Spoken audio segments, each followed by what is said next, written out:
জ্যোতির্ময় সিং মাহাতো মানুষের ভোট নিয়ে মানুষের ১০০ দিনের টাকা, রাস্তার টাকা ও ঘরের টাকা বন্ধ করেছে। বৃহস্পতিবার পুরুলিয়া সাংগঠনিক সভায় যোগ দিয়ে এমনই অভিযোগ করলেন তৃণমূলের অভিষেক বন্দ্যোপাধ্যায়।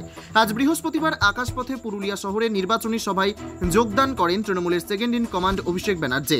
এদিন তিনি পুরুলিয়া জিএল চার্চ ময়দানে হেলিকপ্টারের মাধ্যমে ল্যান্ড করেন। তারপর পুরুলিয়ার বিজয় গার্ডেনে একটি নির্বাচনী সভা তথা সাংগঠনিক সভা করেন। পুরুলিয়ার প্রার্থী শান্তিরাম মাহাতো এবং তৃণমূলের সমস্ত দায়িত্বপ্রাপ্ত কর্মীদের সাথে প্রায় 2 ঘন্টা আলোচনার পর সংবাদ মাধ্যমের মুখোমুখি হয়ে তিনি বলেন, পুরুলিয়া তৃণমূল কংগ্রেসকে আরও শক্ত করতে এই সাংগঠনিক সভা। আগামী লোকসভা নির্বাচনে পুরুলিয়া লোকসভা আসন যাতে তৃণমূল কংগ্রেস ভালো ফল করতে পারে সেদিকে তাকিয়ে এই সভার আয়োজন। এছাড়াও তিনি বলেন, বিগত দিনে পুরুলিয়া সেরকমভাবে ফলাফল না করতে পারলেও আগামী 2024 লোকসভা নির্বাচনে তৃণমূলের ফল ভালো হবে বলে আশাবাদী। এর পাশাপাশি এদিন সাংবাদিকদের মুখোমুখি হয়ে তিনি বিজেপির বিদায়ী সাংসদ পুরুলিয়া লোকসভা কেন্দ্রের বিজেপি প্রার্থী জ্যোতির্ময় সিং মাহাতোকে তীব্র ভাষায় কটাক্ষ করে বলেন, মানুষকে লাঞ্ছনা বঞ্চনা করেছে বিজেপি। মানুষের ভোট নিয়ে জ্যোতির্ময় সিং মাহাতো পুরুলিয়ার 100 দিনের টাকা, রাস্তার টাকা, আবাসের টাকা আটকে রেখেছেন। তিনি বলেন, এই জ্যোতির্ময় সিং মাহাতো আচ্ছে দিনের নাম করে 42 টাকার ডিজেল 92 টাকা করেছে, 50 টাকার পেট্রোল 100 টাকা করেছে। মূল্য বৃদ্ধি সহ গরিব মানুষকে দীর্ঘদিন ধরে বঞ্চিত এবং শোষিত করছে বিজেপির সরকার। এছাড়াও এদিন তিনি কলকাতা হাইকোর্টকে চ্যালেঞ্জ করেন এবং বলেন, চাকরিহারাদের পাশে আছে, যোগ্য চাকরিহারাদের সাথে তৃণমূল সরকার আছে, তাদের জন্য আমরা লড়াই করব।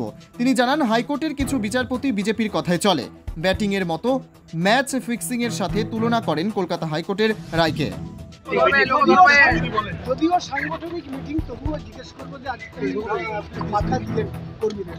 না, মূলত আমাদের যে নবগঠিত ইলেকশন কমিটি হয়েছে তাদের সবাইকে নিয়ে আজকে বৈঠক ছিল। এখানে সর্বস্তরের দলের জনপ্রতিনিধি, বিশেষ করে ব্লক স্তর অবধি, জেলা পরিষদ মেম্বার সহ দলীয় পদাধিকারী এবং নবগঠিত কমিটির প্রত্যেক সদস্যদের আমরা ডেকে পাঠিয়েছিলাম এবং কিছু জায়গায় সাংগঠনিক দুর্বলতা যেখানে যেখানে ছিল সেগুলো নিয়ে বিস্তারিত আলোচনা হয়েছে এবং সবাই অত্যন্ত দৃঢ়তার সাথে আজকে প্রতিশ্রুতি এবং অঙ্গীকারবদ্ধ হয়ে শপথ নিয়েছে যে এই ভোট শুধুমাত্র তৃণমূল কংগ্রেসের প্রতিনিধিকে জেতানোর ভোট নয়। বিগত 2019 সালে দেশের প্রধানমন্ত্রী এবং একাধিক বিজেপির সর্বভারতীয় নেতারা এসে যে মিথ্যে প্রতিশ্রুতিগুলো দিয়েছিল এবং যেভাবে এরা মানুষকে বিতাড়িত, লাঞ্ছিত, বঞ্চিত, অত্যাচারিত করে রেখেছে, এই জ্যোতির্ময় সিং মাহাতো মানুষের ভোট নিয়ে মানুষের 100 দিনের টাকা বন্ধ করেছে। এই বিজেপির সাংসদ মানুষের টাকা নিয়ে আবাসের টাকা বন্ধ করেছে। এই জ্যোতির্ময় সিং মাহাতো মানুষের টাকা নিয়ে, এই মানুষের ভোট নিয়ে রাস্তার টাকা বন্ধ করেছে।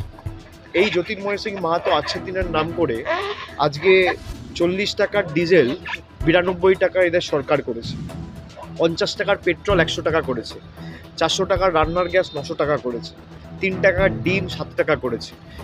1000 টাকা যে মমতা বন্দ্যোপাধ্যায় লক্ষ্মীর ভাণ্ডারের মাধ্যমে দিচ্ছে সেটা আধার আর প্যান কার্ডের নাম করে লিঙ্ক করে সেটা দিল্লিতে নিয়ে চলে যাচ্ছে। গরিব মানুষকে দীর্ঘদিন ধরে বঞ্চিত, শোষিত করে রাখার যে একটা পরিকল্পনা এবং সমাজে বিভাজন করে রেখে মানুষকে ক্ষতিগ্রস্ত করে গরিব করে রেখে নিজেদের রাজনৈতিক স্বার্থ চরিতার্থ করা এবং আজকে বিজেপির যে সংকল্পপত্র সেখানে মানুষের যে ভোটাধিকার প্রয়োগ করার অধিকার সেটাও বিজেপি কেড়ে নিচ্ছে। আগে মানুষ 5 বছরে 5টা ভোট দিত। যারা পঞ্চায়েত স্তরে থাকে, পঞ্চায়েত এলাকায় থাকে, গ্রামীণ এলাকায় থাকে, পঞ্চায়েতে 3 বার ভোট দেয়, জেলা পরিষদে 1টা ভোট দেয়, সমিতিতে 1টা ভোট দেয়, গ্রাম সভায় 1টা ভোট দেয়, নির্বাচনে আবার বিধানসভা নির্বাচনে 1টা ভোট দেয়, লোকসভা নির্বাচনে 1টা ভোট দেয়। সুতরাং 5 বছরে আপনি গড়ে দেখলে 4 থেকে 5টা ভোট দেয়।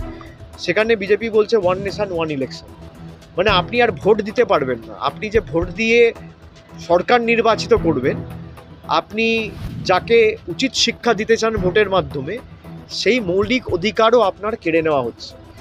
মূলত সাংগঠনিক আলোচনা আমাদের এই সরকারের যে সমস্ত প্রকল্পের কর্মসূচি একদম দোরগোড়ায় বাড়িতে গিয়ে পৌঁছে দিতে হবে, মানুষকে বোঝাতে হবে।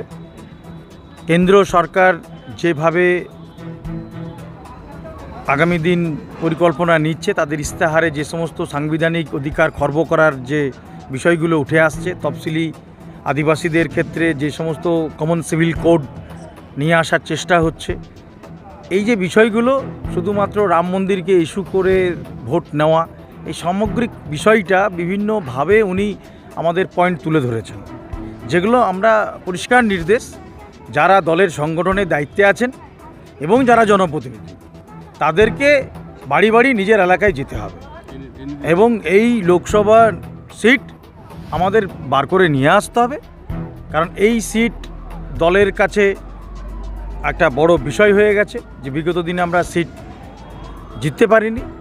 পরিষ্কার উনি আজকে নির্দেশ দিয়েছেন যারা সংগঠনের দায়িত্ব আছেন, জনপ্রতিনিধি আছেন, নিজের নিজের এলাকা যদি জিতিয়ে না আসতে পারেন তাদেরকে আগামী দিন পদ থেকে সরতে হবে।